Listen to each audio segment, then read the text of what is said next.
প্রিয় দ্বাদশ শ্রেণীর শিক্ষার্থী তথা পরীক্ষার্থীরা, দেখো তোমাদের চতুর্থ সেমিস্টার রাষ্ট্রবিজ্ঞান পলিটিক্যাল সায়েন্সের জন্য দেখো গুরুত্বপূর্ণ তোমাদের যে 2 নম্বর এবং 6 নম্বরের যে কোশ্চেনগুলো থাকবে, বিশেষ করে তোমাদের 2 নম্বর রয়েছে, আর অন্যদিকে 4 নম্বরেরও কিছু অধ্যায় থেকে থাকবে, আর 6 নম্বরের কোশ্চেনগুলো থাকবে। তো দেখো, এই মুহূর্তে আমি তোমাদের কিন্তু ফোর্থ সেমিস্টার যারা ফাইনাল পরীক্ষা দেবে উচ্চ মাধ্যমিকের ফোর্থ সেমিস্টার রাষ্ট্রবিজ্ঞানের তোমাদের জন্য বিশেষ করে সাজেশন এবং আনসার উভয় তোমাদের সামনে আমি উপস্থাপন করতে চলেছি। তোমরা দেখে নাও, দ্বাদশ শ্রেণী রয়েছে তোমাদের, উচ্চ মাধ্যমিকে রয়েছে দেখো ফোর্থ সেমিস্টার। এই ফোর্থ সেমিস্টারের মধ্যে তোমরা সাজেশন এবং আনসার পাচ্ছ।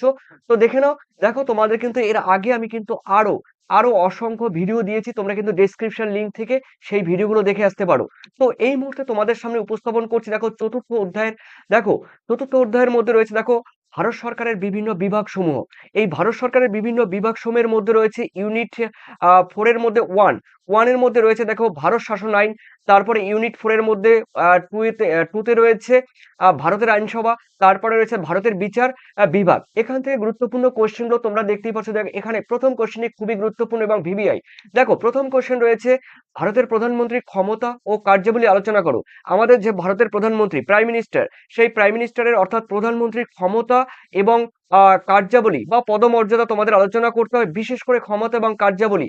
অথবা কোশ্চেনটি ঘুরিয়ে দিতে পারে, অথবা দিয়ে ভারতের প্রধানমন্ত্রীর কাজগুলোর বিবরণ দাও, অথবা থাকতে পারে ভারতের শাসন ব্যবস্থায় প্রধানমন্ত্রীর সাংবিধানিক ভূমিকা ব্যাখ্যা করো। ঠিক আছে, বুঝতে পারছো অনেকবার এই কোশ্চেনটি এসছে পরীক্ষায়। তো দেখো, পয়েন্ট আকারে কিন্তু আমি উপস্থাপন করেছি প্রধানমন্ত্রীর ক্ষমতা ও কার্যাবলী।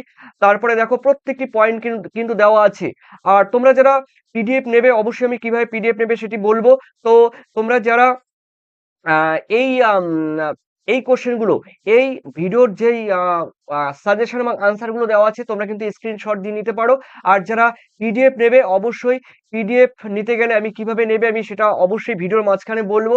তো দেখো, ক্যাবিনেট সবার নেতৃত্ব দেওয়া, রাজনৈতিক দলের নেতা হিসাবে ভূমিকা রয়েছে, রাষ্ট্রপতির প্রধান উপদেষ্টা হিসাবে। তারপরে মন্ত্রিসভা গঠনের প্রধান ভূমিকা। আর রয়েছে সংসদের সরকারের মুখ্য ভূমিকা, মুখ্য প্রতিনিধি ও নীতির পদপ্রদর্শক। এগুলো রয়েছে প্রধানমন্ত্রীর ক্ষমতা কার্যাবলীর ক্ষেত্রে। সেকেন্ড কোয়েশ্চেন রয়েছে দেখো ট্রিপল স্টার, অঙ্গরাজ্যের মুখ্যমন্ত্রীর ভূমিকা উল্লেখ করো। অঙ্গরাজ্য মানে আমাদের ভারতবর্ষে যে 28টি রাজ্য আছে, সেই 28টা রাজ্যের যে কোনো রাজ্যের সেই অঙ্গরাজ্যের মুখ্যমন্ত্রীর ক্ষমতা এবং কার্যাবলী এবং সেই সঙ্গে পদমর্যাদা তোমাদের আলোচনা করতে হবে। আর অথবা দিয়ে কোশ্চেনটি কিন্তু অন্যভাবে ঘুরিয়ে দিতে পারে। দেখো, মুখ্যমন্ত্রীর যোগ্যতা, নিয়োগ ও কার্যাবলী। তারপরে রয়েছে দেখো রাজ্যপাল রাজ্য সরকারের সংযোগ রয়েছে